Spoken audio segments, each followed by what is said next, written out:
Katrina, the fakest Knicks fan ever. Faithful Knicks fan since April 22nd, 2024. Okay, so let's jump right into this, Nessa, off air. Some quickies, because we definitely have to talk about this. Kendrick Lamar responded back to Drake with his song called Euphoria. Okay, now, just to paint the picture, we are having this conversation a day after it dropped, May 1st. Okay, so let's figure out where we're at right now. Kendrick's Euphoria is almost 6.5 minutes long. And I would say Kendrick is definitely hitting below the belt with the insults. Okay, that's usually what happens in battles. I'm not surprised at all when we're talking about the crown and, who wants that title. I assume that's what this is all about. But anyways, the song Euphoria comes out. It mentions Drake not being a good father, having women issues, poking at Drake's identity, saying Drake has ghostwriters, saying Drake had cosmetic work done to his ab, that he's not a tough guy and, he shouldn't be acting like he is. And I think ultimately when you're listening to Euphoria, and Katrina, you can correct me, I feel like Kendrick is trying to position that Drake is the pop artist, right? Versus Kendrick positioning himself as the quote unquote real artist, a true hip hop artist, where the culture is supporting him. That is in essence what I felt like is the ultimate sentiment from Kendrick's Euphoria. Now, just some understanding behind this. Kendrick's response is, I don't know, it came out roughly 2 weeks after Drake first dissed him on the song Push-Ups, right? About 14 some days, 2 weeks at this point, right? Right. Question, do we care about the response time? Because, some people are holding that against Kendrick for taking a while to respond back to Drake. Nessa, Nas dropped Ether like months after. He waited till his album came out to drop Ether after Was it Jay that dropped long? Takeover. It was a long time. So I'm not mad at it. Like, we're such in an era of instant gratification. Yo, let Kendrick sit and mess with his notebook, get his voices right, because he used like 50 different voices. Let him get all that right first. Right? Everyone's so mad. And then boom, we got a masterpiece. I think it was a great diss. I just thought it was really, really mean. Like, what did Drake say to Kendrick? He said he got a size 7 shoe. He called him a pipsqueak. He said that he has a bad deal with Top Dog. And then Kendrick comes back with this. It hurt my feelings. Okay, so here's the thing. This is what happens when you go head to head, in a battle. And I do think it's interesting, though.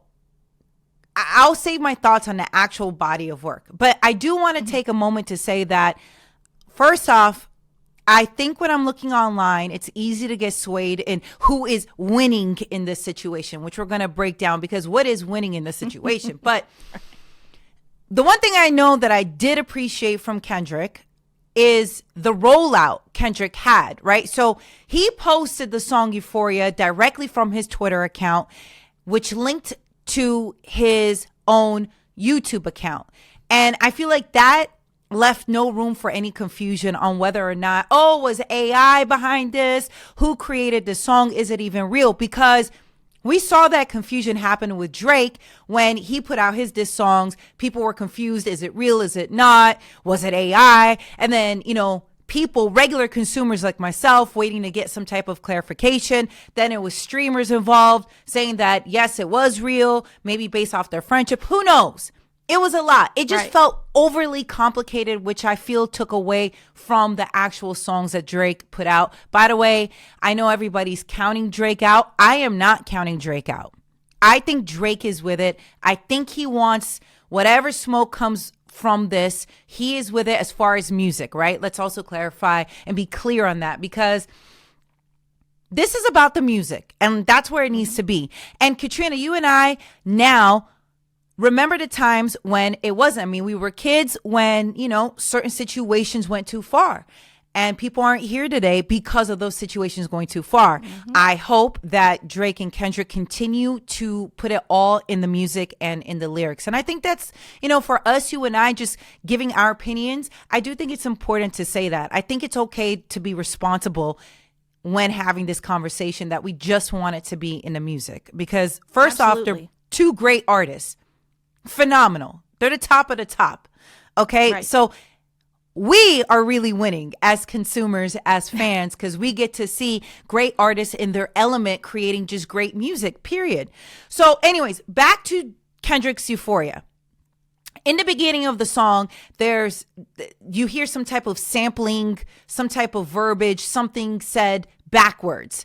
And thanks to the internet, you know how people investigate, the translation of that sample says, everything they say about me is true. Now, that comes from the great comedian Richard Pryor's character from the movie The Wiz. Okay? So, again, Kendrick being really creative with what he's doing with his music. Again, very Kendrick. I'm not surprised about this. So my question to you, Katrina, is what is considered winning in this situation? For me, I think it's whoever has the biggest crowd reaction, whoever feels that the crowd is on their side. It happened with 50 and Ja. The crowd was all on 50's side. So if you had to decide who won that battle, who would you think won it? I would say 50, even though I was and still am a huge Ja Rule fan. He has such a great catalog. But for me, I think whoever wins it is whoever has the most chatter around what they're talking about. Whoever at this point in age, whoever has the most tweets about lyrics that they wrote. To me, that's a W. Okay, so you're saying off of social media chatter, right? Because what is chatter? Where are people chattering at? Right, social media, Twitter, because you're not going to base it on but what then record's how do you getting played the most on radio. How do you decipher what's real and what's not now, right? There's so many bots. How are you going to be able to tell what chatter is real and what's not? And people could be chattering about negative things. People could be chattering about things they don't like, and that could outweigh the good things. So what is this chatter?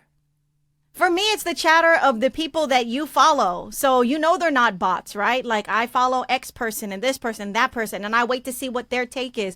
I wait to see how many quotables have hopped on Twitter. What are people talking about? Like for me, that's what I think is winning. And listen, like you said, there's no one winner. Right now, who's winning? The audience is winning. We are winning, Nessa, because when that dropped, I stopped what I was doing. I listened to it over and over. I was literally shaking my head like, oh, damn.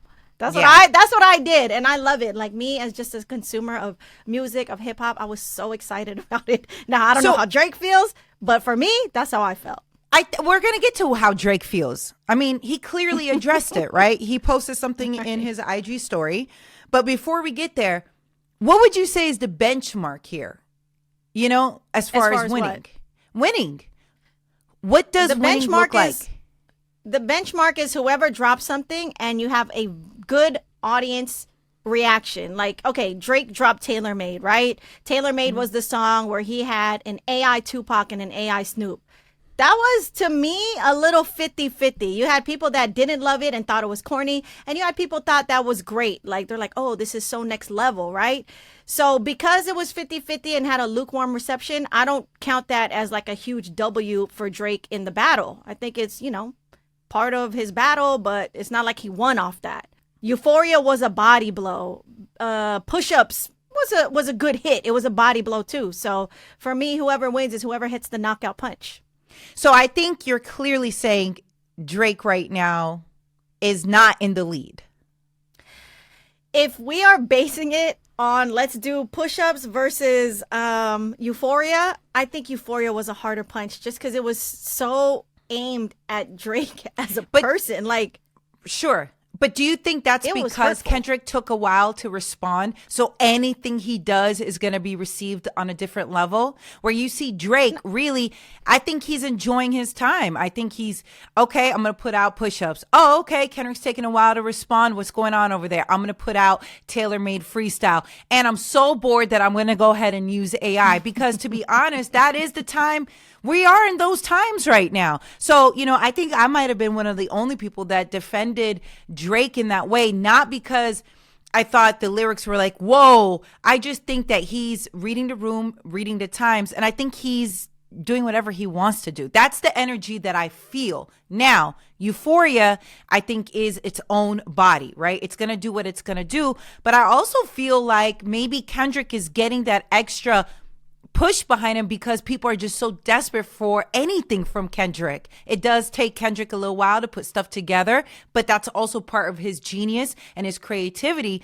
But Do we feel like that skews the chatter that you mentioned? Well, Nessa, listen, here's one thing I don't think a lot of people have been talking about.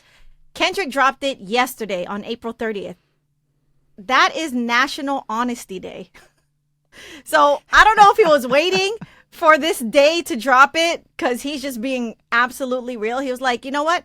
I just don't like you. I hate you. So yeah, clearly. That's a very honest thing to say. So if it was calculated, do we think it's better because we've been waiting so long? I don't think so. I think if he dropped it 2 days later, I think if he dropped it 5 months later, I think the things that he's saying in it is like, oh my gosh, like I said, it's very hurtful. Like it's a whole bunch of stuff that maybe other people think about a Drake, who knows? But we know this is what Kendrick feels. And for him to air it out this way, it's like, I would never say this to anybody in front of their face. Like, it's really bad.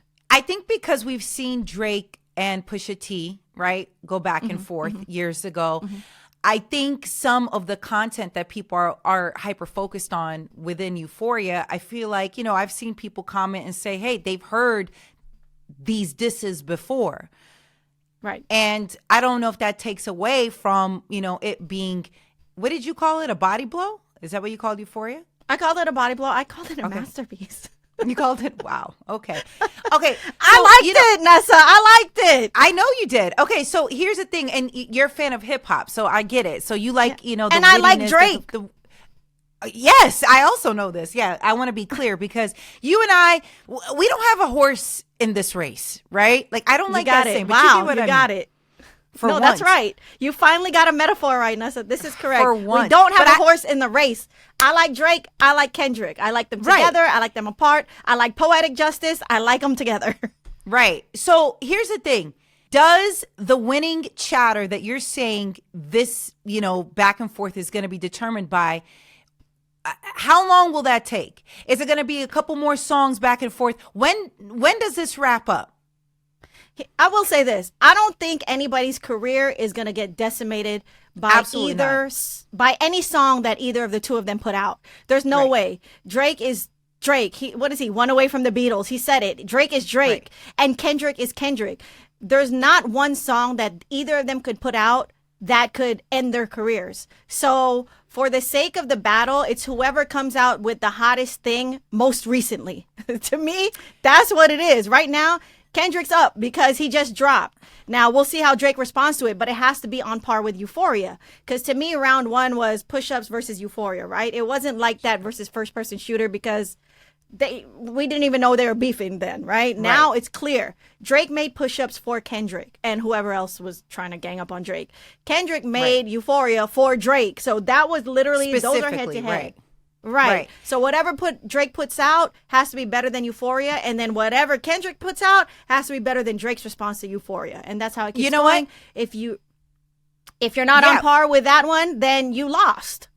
Here's the thing, I think because everybody's counting Drake out. I shouldn't say everybody. That's very generalizing, but a lot of people from what I see on social media are counting Drake out. I am not discrediting him at all, right? I think Drake is still one of the greats by far. I think that Drake is going to respond, and I think people are going to be so surprised in how good it is. I'm not going to be surprised because it's Drake, right? And he loves the competition, and he wants to be number one and continue to be number one.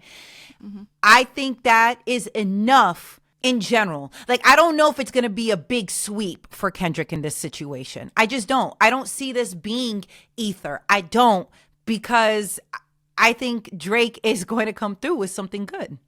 You know what? If he, for some reason, remember when it first dropped, Nessa? I was like, yo, Kendrick really was saying some hurtful things about Drake. What is Drake going to say? Like, did like Kendrick's girlfriend or wife, did she cheat on him? Is there something that Drake can say that will be on par with how disrespectful Euphoria was? It has to be something so personally hurtful that Kendrick's like, oh my gosh. But again, it has to stay on record. But absolutely, it has to be everything. It has to be a body blow. Well, that's the reason I asked, what is considered winning? What's that benchmark? Because for you and I, we do radio, right, in New York City. Right. And we're able to look at ratings, right? We're able to see, okay, especially when it comes to hip hop radio, we win, right? So there's some type of metric. What is the metric here? Because even if you look back in time, like when you referenced Ether and you referenced Nas and Jay, I mean, it didn't really hurt Jay's career when at the end of the day, looking back, right? And I can care less about Jay to even at all defend him, because I'm not. I'm just really talking about what we see in front of us, right? Right. Ether was Ether, and that's that, right? And I would say collectively, most people would say that won. That ended that battle. Nas took that, right? In the big picture, it didn't hurt Jay's career, in my opinion. I think he flourished. I think he continued doing what he's going to do. And just to your point, like you said earlier, I don't think this is going to end anybody's career. I think we're talking about the top of the top with Drake and Kendrick. That's right. If there's anything I do want to add selfishly, I just think that hearing that response, Euphoria, which I think also is a good body of work, I would have loved J. Cole to have been participating in all this, because I think J. Cole's better. I think Jay can rap. Cole can rap. He's a rap. He is a true rap artist. And you know what? We're talking about. He's so good. Hold on. He's so good. The technicality, you could tell, like, his work, the precision behind it. Do you know what I'm saying? I just think that I understand Cole. I totally support, his decision in this whole situation for sure. But, oh my goodness, if he decided to ever step out, I just don't even think this would be a conversation, in my opinion. Listen, Nessa, Cole is so good. He would have got so disrespectful. But the thing about Cole is he doesn't hate these guys. I think Drake and Kendrick, I think they hate each other, which is why they can say these things and not feel bad about it. I really don't think Kendrick or Drake is losing sleep about any of these disses they made to each other. Cole, on the other hand, I think he could completely decimate it. He's such a great rapper. He could get disrespectful, but because he doesn't hate them, it would hurt his heart to do it. But he could do it. Absolutely. And that shows the integrity behind him. That shows what he says is even better, right? The music that he puts out, you actually believe, the sentiment, the artistry behind it, because he's not going to do something that's not from his soul, from his spirit. It's not moving him that way. And I actually wish more people had that kind of integrity when they are putting something out. It could be music, it could be art, it could be whatever. Imagine if people move from a space of, oh, this is in alignment with where I'm at right now. Good, bad, or indifferent. That's what we do. That's what you do on your radio show every day. Right. We're not going to talk about things that just aren't right. Like, right. It has to be morally something we want to talk about. And if it's not, then we're not going to talk about it. And it's not going to always be right in the sense of I'm going to get it right every single time. But in that moment, at that time, that's what I feel. I feel right. This is the purpose I'm moving with. Again, win or lose, at least I did it my way, which is why I always show the love and respect to J. Cole, because even when he put out 7 Minute Drill, his diss, I mean, the way he talked about an apology, you could tell it wasn't from him. It wasn't from his spirit. Probably was feeling everybody, putting a battery in his back. Like, you need to respond. Blah, blah, blah. He's like, all right, whatever. But I think in real life, J. Cole's friends with Drake and Kendrick, and I think he's like, well, so like, what's this all about? But nonetheless, I'm curious to see how this all unfolds. And now, really quick, is there a clock on Drake to respond? Because I don't think there should be. I think he should get the exact same amount of time that Kendrick had, and even longer. Why not? What are the rules at this point? There's no rules, but I don't think he could take a month. He needs to take 2 weeks. If it goes to a month, then the battle's over and Kendrick won. To me, it's whoever delivers the biggest blow, and the response after is either weaker or there is none. And that's the end. Just like Ether. Like, what was the response after? That's why he won. You know what I mean? Like, for me, right now, Kendrick's up because he dropped most recently. And whoever wins will be the person who gets a weak response from their opponent. Interesting. Okay. And you know what? I don't think Drake is backing down. He showed up to Nicki Minaj's show. And, as he's walking out on the mic, he's saying, you know what time it is? You know what I got to do? I'm assuming here. I have no idea. You know what I mean? It's not like I'm going to call Drake. Hey, Drake, what did you mean by that? But what I took that as, you know what he's about to do? He's about to go back in the studio and work. I think Drake lives in the studio. I think he's okay. Or the basketball court. Or the basketball or his court. Basketball court. Or okay, Caicos. Okay, so at this point, right now, Katrina, final thoughts on Euphoria and where things are between Kendrick and Drake.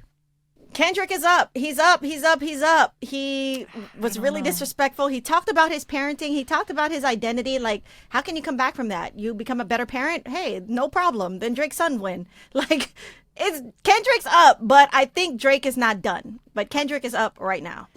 I'm going to say Drake is not done. I actually think he's baiting Kendrick.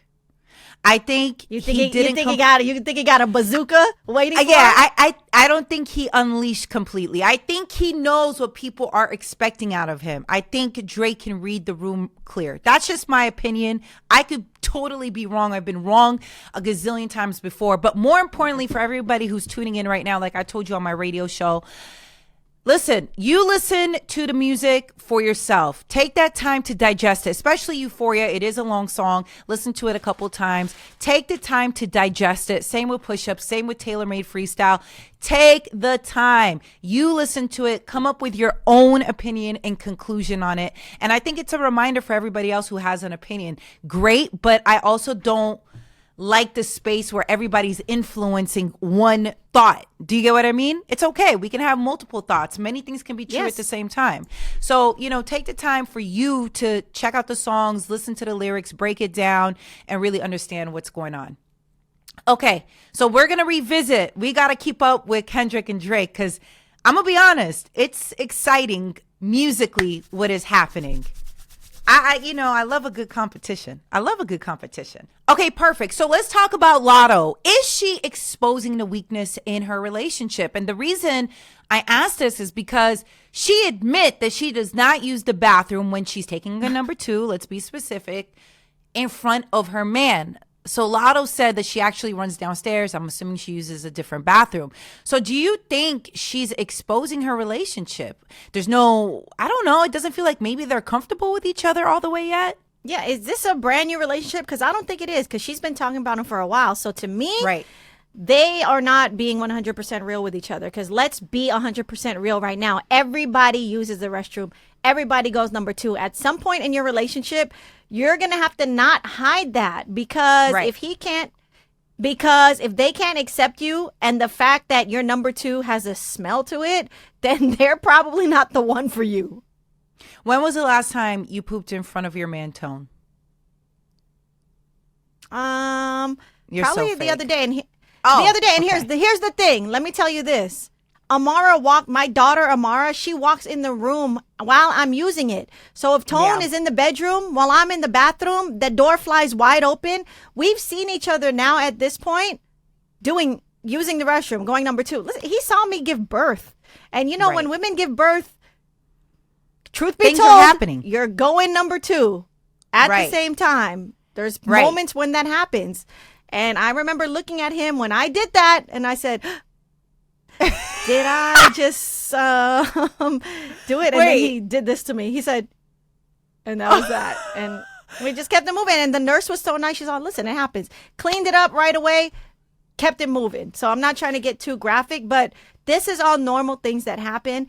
If you're with someone who can't accept that you got to use the restroom and can't accept the fact that it might smell when you use it, right, y'all got to have a conversation. Or if they're making you feel uncomfortable about it. So will you be in the bathroom when Tone is using it and doing a number 2? He actually doesn't like to be bothered. I don't really care. He doesn't like to be bothered, but so I wouldn't be in there. I just wouldn't be in there, but I could. I'm not bothered by it. I know it happens. Right. Okay, I've gone in afterward. Oh, yeah. I mean, that's what's going to happen. That's what's going to end up happening at some point. So whatever. I don't think it's really a big of a deal that people are trying to make it out to be. I just don't. I'm not going out of my way to do it in front of Colin, but I'm not shying away from it. It is what it is. Okay, I got a question. How long were you guys together before you pooped in front of him? It was shortly after we got together. See? It is what it is. There's a little bit of a honeymoon stage where I will give you the grace of not having to know that that's what I'm doing, but that's not going to last long, because at some point you're going to know. Right. Well, here's the thing. Perfect time. Let's talk about this really quick. What do you want to talk about? I want to talk about this wife who decided to be really petty to her husband because he was being a scumbag. He was saying that, her staying at home with the kids and working from home, running a small business was easier than his job. So what she decided to do was that while he was having a work from home day, he was going to watch the kids as well, to get a little dose of what she goes through. And guess what? He struggled with breakfast. He couldn't even clean up. He had to end up canceling and rescheduling different meetings, whatever work commitments he had, because the kids kept interrupting him, which is a reminder of stop playing with our time. Read the whole story. It was on People, but stop playing with our time. Okay. Do you know how hard it is to be a working parent? It is extremely hard. And especially when you're working from home, because you do have in your mind, I have all this time, but it's like, no, you're starting to get pulled away from this to this to this to this. But whatever it is, I feel like, especially during COVID, working from home, I put a lot of pressure on myself, right? Because 100%. I felt like, I'm in my element. I can kill it. So I kill it with all my heart and spirit when I do work from home. But I mean, for this wife to have to teach the husband a lesson is a reminder of like how great, working parents are, no matter what that may look like, especially if you're, if you are at home taking care of the kids and you're also running a business. Are you kidding me? You know what, Katrina? I remember you talked about a study about, how much that would be like someone who's working from home if they converted it to I guess a regular work day, and how much money somebody would be making if they converted someone taking care of the household and the kids. And it was over 6 figures. Yeah, absolutely. And here's the thing. You don't realize how much you have to be present. Like, okay, take away your job, right? Let's say you're just watching the kids, right? You have to be present. Like, if you can do your job, sometimes you can clock out or mentally check out and still do your job, right? You can still kind of go through the motions. You cannot do that when you are watching a child. You have to give them your attention. They're at you. You got to give it to them. You can't even fake it with them. No, so they know. The fact that this guy thought that she could do her job and watch the kids and it would still be easier than what he's doing his job alone. He's tripping, super disrespectful. Shout out to the wife for letting him know just what time it was, because he needed a lesson for sure. And this should be a lesson for everybody. Plus Mother's Day's coming up. Behave. Okay? Yes. Act right. Stop being disrespectful out here. Right. I am so sick and tired of this. I just, me too. Whatever. Yeah. Yes. Yeah. Yeah. Someone come over to my house and help me watch my daughter. Right. Well, we could talk about childcare a different day, because that's a different day, because I got a lot to talk about. Well, anyways, if you enjoy us doing quickies, let us know. Leave us a comment. Tell us what you think. Are we on point? Are we not when it comes to what we talked about? Kendrick, Drake, or, husbands being ungrateful per usual. Whatever it is, let us know in the comments. Let us know if you like the quickies, if you want us to give you our opinions, in real time about things that are happening. Leave us a comment. Nessa Off Air Quickies. Until next time.